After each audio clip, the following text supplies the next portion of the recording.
बिस्मिल्लाहिर्रहमानिर्रहीम, अस्सलाम वालेकुम। खेलों की खबरों पर तबसरों और तजवियों से जिस स्कोर के एक और प्रोग्राम के साथ सैयद याह्या हुसैनी आपकी खिदमत में हाजिर है। आज के प्रोग्राम में आपके लिए क्या कुछ लेकर आए हैं, पहले एक नज़र आज के टॉप स्कोरर पर।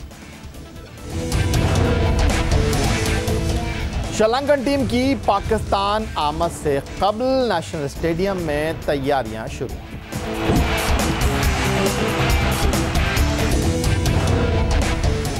कराची, लाड़काना और हैदराबाद के अंडर 19 क्रिकेटर्स के नेशनल स्टेडियम में ट्रायल्स।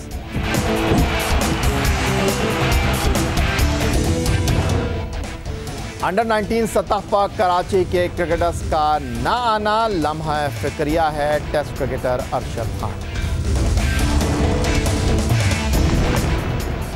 हॉकी ओलंपिक क्वालिफायर के लिए खिलाड़ियों का कैंप लाहौर में लगेगा।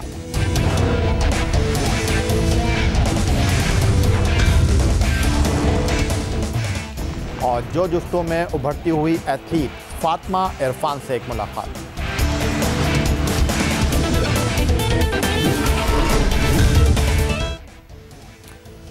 पाकिस्तान में इंटरनेशनल क्रिकेट की सरगर्मियां बहाल हो चुकी हैं, मुकम्मल तौर पर ना सही, लेकिन पहले वर्ल्ड 11, फिर श्रीलंका की टीम वन ऑफ T20 खेलने के लिए पाकिस्तान आई, फिर 3 T20 मैचों की सीरीज़ के लिए वेस्ट इंडीज़ ने इस साल पाकिस्तान का दौरा किया और पाकिस्तान सुपर लीग के पहले एडिशन के बाद आखिरी 3 एडिशन के फाइनल और आखिरी मैचेस का पाकिस्तान में होना एक खुशाइंद इक़दाम है।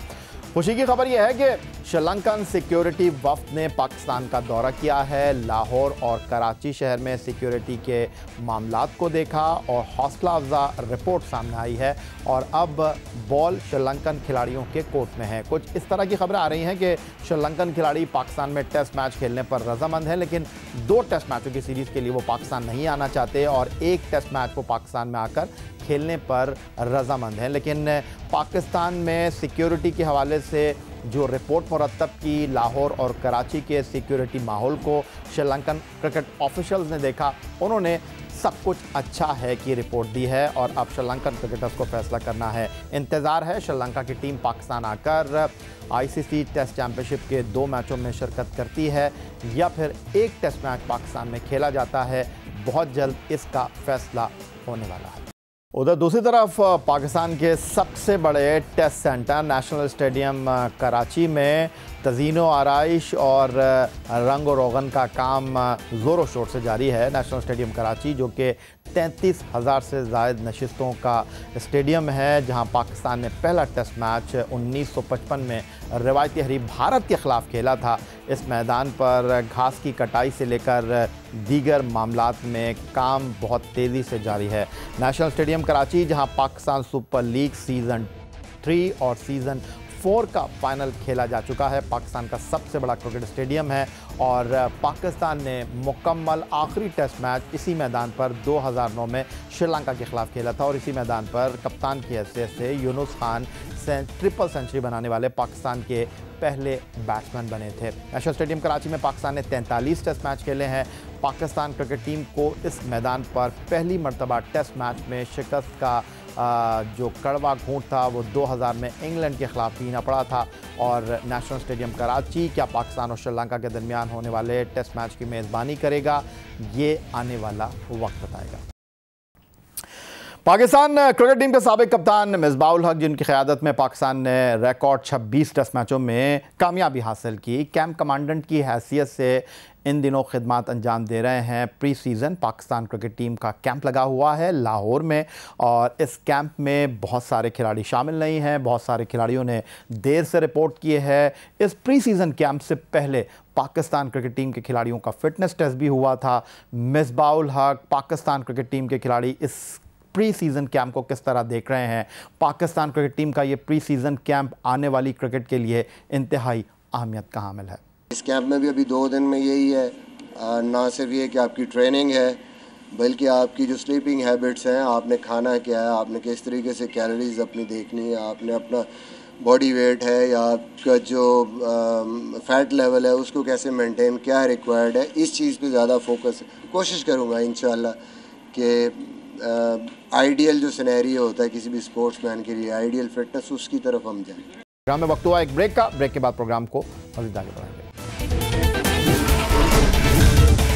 तो अब बात करेंगे जनाब फ़ख्रे पाकिस्तान अलीम डार साहब की, जिन्होंने लॉर्ड्स के मैदान पर ऑस्ट्रेलिया और इंग्लैंड के दरमियान एशेज सीरीज़ के दूसरे टेस्ट मैच को बहस्तित अंपायर मैच सुपरवाइज़ किया और वेस्टइंडीज़ के स्टीव बकनर का 128 टेस्ट मैचों में अंपायरिंग के रिकॉर्ड को बराबर किया। अलीम डार ने बैनुल अक़वामी क्रिकेट में 206 एक रोज़ा मैचों में अंपायरिंग के फ़राइज़ अंजाम दिए हैं। इसके अलावा अगर हम बात करते हैं अलीम डार की टेस्ट क्रिकेट में मैचों को सुपरवाइज़ करने के हवाले से, तो ये तादाद 128 बनती है। जदीद क्रिकेट, जिसको शॉर्टर वर्जन कहा जाता है क्रिकेट का, फ़ख्रे पाकिस्तान अलीम डार ने 43 T20 मैचों में भी अंपायरिंग के फ़राइज़ अंजाम दे रखे हैं। हाल ही में अलीम डार ने सबसे ज़्यादा टेस्ट मैचों में अंपायरिंग करने का रिकॉर्ड बराबर किया है और इसके अलावा अलीम डार ने इससे कबल ये एजाज़ वेस्टइंडीज़ के स्टीव बकनर को हासिल था, अब उनको इक्वल कर लिया है। आईसीसी के अंपायरिंग एलीट पैनल में शामिल 12 अंपायरों में से अलीम डार इस वक्त सबसे ज़्यादा सीनियर अंपायर हैं। और अब चलेंगे लाहौर, जहां हमारे साथ मौजूद हैं कप्तानों के कप्तान, पाकिस्तान क्रिकेट टीम के साबिक मैनेजर अजहर जैदी साहब और फ़ख्रे पाकिस्तान अलीम डार, दुनिया के बेहतरीन अंपायर अजहर जैदी साहब को मानते हैं और अजहर जैदी साहब को बिलाशुबा वो अपना मेंटोर कहते हैं, क्योंकि आज अगर अलीम डार इस मुकाम पर मौजूद हैं तो मेहनत, काविश और बहुत ज़्यादा सपोर्ट अजहर जैदी साहब की रही। जैदी साहब का जैदी स्पोर्ट्स PNT जिमखाना अलीम डार को यहाँ लाने में अहम किरदार उसने अदा किया। मैं ठीक कह रहा हूँ अजहर जैदी साहब? बिस्मिल्लाहिर्रहमानिर्रहीम। सबसे पहले तो शुक्रिया आपका। दूसरी बात है, आपने पहला ही जुमला इतना अच्छा कहा है कि फ़ख्रे पाकिस्तान, तो इसमें कोई शक नहीं है कि अलीम डार साहब ने जिस तरह पाकिस्तान का नाम दुनिया में और एक मुसलमान अंपायर और मुसलमानों के लिए, मेरा ख्याल है बहुत बड़े फ़ख्र की बात है कि उन्होंने इस शोबे में, आप शोबा देखें कि ये इंसाफ का शोबा है और जो इंसाफ के शोबे में कभी भी पाकिस्तान का नाम, आपको पता है अंपायरिंग में तो कभी नहीं बना था, तो माशाल्लाह अंपायरिंग के शोबे में इस वक्त उनका रिकॉर्ड इक्वल हुआ है, वर्ल्ड रिकॉर्ड है। और ये मेरा ख्याल है क्लब के लिए भी, मेरे लिए भी, पूरे पाकिस्तान के लिए, सारे स्पोर्ट्समैनों के लिए, तमाम अंपायर्स के लिए नहायत खुशी की बात है। और आपकी तवस्सुत से मैं उनको, उनके पूरे घर वालों को मुबारकबाद देता हूँ और मैं दुआ करता हूँ कि खुदा करे कि अगले 2 माह में उनका वर्ल्ड रिकॉर्ड हो जाए और वर्ल्ड के नंबर 1 अंपायर वो बन जाए। 128 टेस्ट मैचों का स्टीव बकनर का रिकॉर्ड इक्वल किया है और सुना है PNT जिमखाना जो है अपने नेट पर, जहां अलीम डार कभी खेला करते थे, उनको बुला रहा है और एक छोटी सी तकरीब का इनेकाद किया जा रहा है। Is that true? बिल्कुल, इसमें कोई शक नहीं है। और सबसे पहले आपको याद होगा कि जब पहला उनको अवार्ड मिला था, उन्होंने कहा ये मैं अपने मेंटोर जैदी साहब के नाम करता हूँ, वो best umpire of the year का। तो हमने ये सोचा कि अभी हम फंक्शन एक जनरल नहीं कर रहे, लेकिन क्योंकि जिस तरह हर जगह वो PNT का नाम लेते हैं, तो मेरी ख्वाहिश है कि PNT के तमाम पुराने और नए प्लेयर मिल के, और अब हम कोशिश कर रहे हैं क्योंकि अभी आजकल बारिशों का यहाँ बहुत सीज़न है और गर्मी बहुत है, तो हम कोशिश कर रहे हैं कि सामने हम कज़ाफ़ी के सामने एक हमारा हॉल है, प्रिंस हॉल, उसमें वो छोटी सी तकरीब करें। उसमें अपने ही जो क्लब के प्लेयर हैं, उसके अलावा मैं आपको बिल्कुल वाज़ह बता रहा हूँ कि इंशाल्लाह जैसे ये वर्ल्ड रिकॉर्ड होगा तो मेरी कोशिश होगी कि पाकिस्तान का इससे बड़ा नाम और कोई नहीं बनेगा इंसाफ के शोबे में। हम इमरान खान साहब से कोशिश करेंगे और तकरीबन 500 से 700 बंदों को बुला के इंशाल्लाह कोशिश करेंगे एक बड़े से बड़ी जगह पे तकरीब की जाए। अब बात करेंगे पाकिस्तान के कौमी खेल हॉकी पर। 2020 ओलंपिक का साल है। जापान का शहर टोक्यो ओलंपिक गेम्स की मेज़बानी कर रहा है और पाकिस्तान हॉकी टीम जो माजी में ओलंपिक चैंपियन रही है, अभी ये तय होना बाकी है कि इन ओलंपिक मुकाबलों में शिरकत करेगी या नहीं। पाकिस्तान हॉकी के मामलात पर गुफ्तगू करेंगे। हमें ज्वाइन करेंगे 1980 से 1988 तक बतौर सेंटर हाफ पाकिस्तान के लिए हॉकी खेलने वाले ओलंपियन अयाज महमूद से, जो कि 1984 के लॉस एंजलिस ओलंपिक जीतने वाली पाकिस्तान हॉकी टीम के गोल्ड मेडलिस्ट रुकन थे। ओलंपियन अयाज महमूद ओलंपियन मंजूर जूनियर की सरबराही में काम करने वाली सिलेक्शन कमेटी के साथ इन दिनों काम कर रहे हैं। कराची से हमें ज्वाइन कर रहे हैं ओलंपियन अयाज महमूद साहब। अयाज महमूद साहब, अब्दुल सत्तार हॉकी स्टेडियम में कौमी हॉकी चैम्पियनशिप के मैचेस आपने ओलंपियन वसीम फ़िरोज़, ओलंपियन खालिद हमीद और चीफ सेलेक्टर ओलंपियन मंजूर जूनियर के साथ देखे, खिलाड़ियों की कारकर्दगी को जांचा। अब व्हाट नेक्स्ट क्या है ओलंपियन अयाज महमूद साहब? जो मेरे पास इंफॉर्मेशन है, जो फेडरेशन है वो कह रही है कि जी 25 को ये कैंप लगा रहे हैं। 2 इवेंट्स हैं, एक इवेंट है जो क्वालिफाइंग राउंड है, जिसकी अगर ये पेमेंट कर देते हैं, जो एक जुर्माना लगा हुआ है FIH ने जो लगाया हुआ है इनके ऊपर इम्पोज किया हुआ है, अगर उसकी पेमेंट करते हैं तो फिर इनका पेरिस के अंदर या किसी और यूरोपियन कंट्री में एक मैच होगा जिस पे डिसाइड होगा कि हम क्वालिफाई करते हैं फॉर द ओलंपिक्स या नहीं। और सेकंड है आपका सैफ गेम्स, ये भी बड़ा इम्पॉर्टेंट इवेंट है और अल्लाह करे कि हम उसके लिए क्वालिफाई मतलब पार्टिसिपेट कर सकें, क्योंकि सुना यही है कि शायद कोई ग्राउंड जो है वो नहीं बना हुआ, तो अगर हो जाता है तो मेरा ख्याल है कि पाकिस्तान हॉकी के लिए बेहतर होगा कि वहाँ पे जाएं और एक अच्छी टीमों से खेलें और एक्सपीरियंस हासिल करें। ओलंपियन अयाज महमूद साहब, ये जो आपने कहा है कि पाकिस्तान हॉकी फेडरेशन ने ओलंपिक क्वालिफायर के लिए कैंप लगाने का फैसला किया है, जिसके लिए आप उनको खिलाड़ी प्रोवाइड करेंगे, ये खिलाड़ी कौमी हॉकी चैंपियनशिप की बुनियाद पर होंगे या पुराने खिलाड़ियों को भी बुलाने का आप इरादा रखते हैं? याया साहब, इसके अंदर जो हमने चैम्पियनशिप देखी है, और मेरा ख्याल है शायद मैं, वसीम फ़िरोज़, हमने सारे मैचेस देखे हैं, सारी टीम्स को देखा है, फिर खालिद हमीद ने हमें ज्वाइन किया, फिर मंजूर जूनियर साहब ने ज्वाइन किया, और उन्होंने भी जो प्रीलिमिनरी राउंड्स थे वो नहीं देखे थे, लेकिन जो फाइनल राउंड्स थे और वो सारे देखे। जो टीम्स अच्छी हैं, जिनके अंदर अच्छे प्लेयर्स थे, वो हमने देखे और हमने उस परफॉर्मेंस के ऊपर ये लड़के हमने सेलेक्ट किए हैं।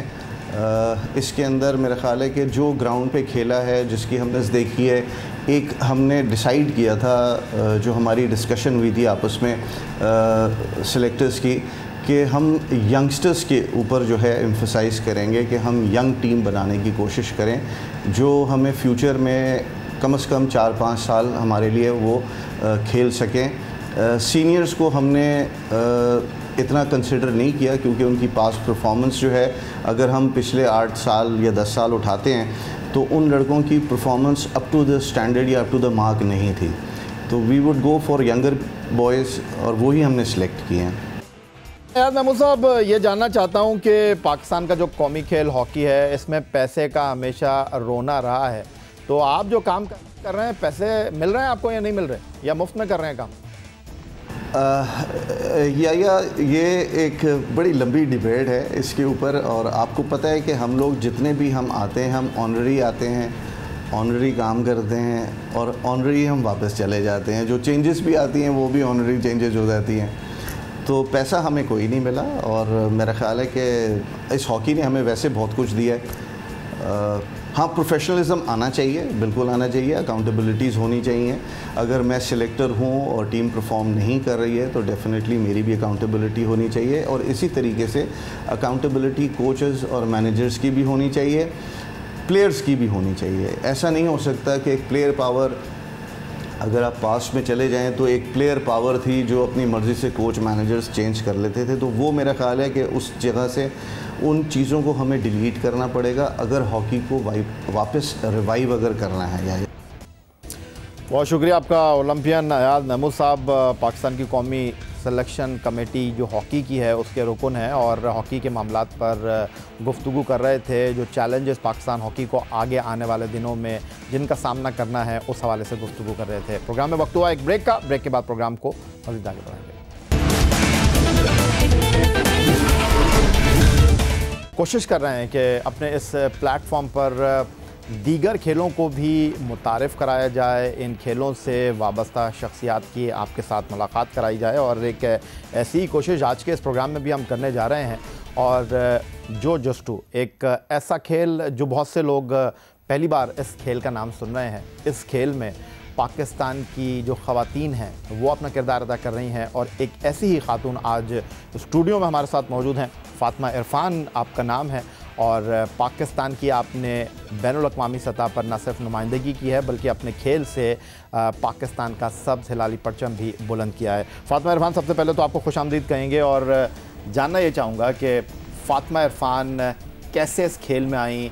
कराची से तो वैसे तो आपका ताल्लुक़ है ही, इस खेल का आपने क्यों इंतखाब किया? क्या आपके घर में कोई और भी इस खेल के साथ एसोसिएट है? और इस खेल के बारे में थोड़ा सा बताइएगा। अस्सलाम वालेकुम, बहुत बहुत शुक्रिया मुझे यहाँ पे इनवाइट करने के लिए। खेल जुजित्सु मैंने कुछ इस तरह स्टार्ट किया। शुरुआत तो मैंने वॉलीबॉल से स्टार्ट की थी, लेकिन आगे मुझे कहा गया कि why not choose martial arts में जाके देखो। तो मैंने जब मार्शल आर्ट्स की तरफ मैं आई तो मेरा बहुत अच्छा एक्सपीरियंस रहा और नो डाउट इससे बहुत ज़्यादा सीखने को मिला और फैमिली सपोर्ट बहुत ज़्यादा है। फैमिली में और कोई भी नहीं है स्पोर्ट्स में अभी तक, लेकिन इस मुझसे पहले मेरे फादर थे जो आज तक मुझे अभी भी इनकरेज करते रहते हैं। फादर आपको इनकरेज करते हैं और कहते हैं कि बेटियां वैसे ही अपने वालिद के साथ बहुत ज़्यादा अटैच रहती हैं। कितने बहन भाई हैं आपके? और आपने कहा कि मार्शल आर्ट से पहले आप वॉलीबॉल में किस्मत आजमाई कर रही थी, ठीक ठाक आपकी हाइट है, तो वाई नॉट वॉलीबॉल में कब दिल टूटा और छोड़ा मार्शल आर्ट में आई? वॉलीबॉल इस तरह था कि मैंने कॉलेज लेवल से स्टार्ट किया था, लेकिन आगे इतनी ज़्यादा अपॉर्चुनिटीज़ नहीं थी मिल रही और उसका इतना ज़्यादा नहीं नज़र आ रहा था कि आगे किस तरह होगा, तो फिर इसलिए इंडिविजुअल गेम की तरफ मैं आई। इसमें ऐसा होता है कि आप अपनी एफ़र्ट करते हो, आपकी एफ़र्ट आपके सामने आती है, आपके फेलियर्स और आपकी सक्सेस दोनों चीज़ें आपके सामने आती हैं जो आपने मेहनत की होती है। तो इसी वजह से एक ये भी वजह है कि एक इंडिविजुअल गेम की तरफ मुझे आना था कि एटलीस्ट आप इसमें अपना किया हुआ आपके सामने आता है। If I am not wrong 2016 में आप इस खेल के साथ एसोसिएट हुई और मार्शल आर्ट का ये खेल जो जुस्टो जिसका नाम है, आपको पहली बड़ी कामयाबी मिली 2018 में जब आपने रैंकिंग इवेंट में पार्टिसिपेट किया। थाईलैंड गालिबन आप गई थी और वहाँ 5वें नंबर पर आई थी और उसके बाद इसी साल आपने थाईलैंड में यूनिवर्सिटी चैम्पियनशिप में पार्टिसिपेट किया, वहाँ पर फिर आपने मेडल लिया। जी, मैंने स्टार्ट इसी तरह किया था कि सिंध गेम्स वगैरह उसमें गोल्ड और फिर बाद में नेशनल में मैंने पार्टिसिपेट किया, वहाँ पे भी सिल्वर मेडल। फिर जब 2018 में अल्हम्दुलिल्लाह मुझे जब चांस मिला था वर्ल्ड रैंकिंग में पार्टिसिपेट करने का तो उसमें मेरा ब्रोंज़ मेडल था। तो और इस मरतबा जब मैं थाईलैंड गई World Cup university for higher education तो वहाँ पे अल्हम्दुलिल्लाह गोल्ड और सिल्वर मेडल था।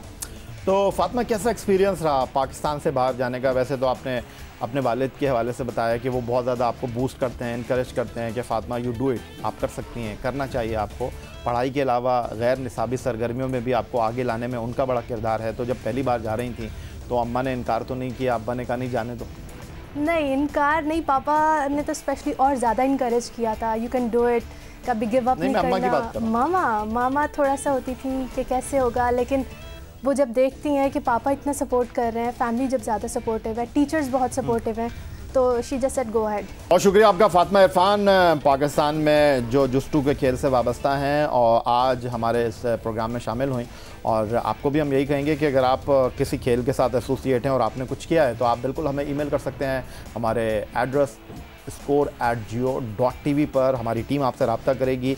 और जिस तरह फातिमा इरफान को आज हमने यहाँ मदऊ किया और क्या करना चाहती हैं ये उन्होंने कहा, बताया और साथ साथ उन्होंने स्पॉन्सर से मुअद्दबाना रिक्वेस्ट की और उन लोगों से अपील की कि जनाब आप जो हैं वो हमारे इस खेल को न सिर्फ सपोर्ट करें बल्कि हमें आगे बढ़ने में प्रमोट भी करें।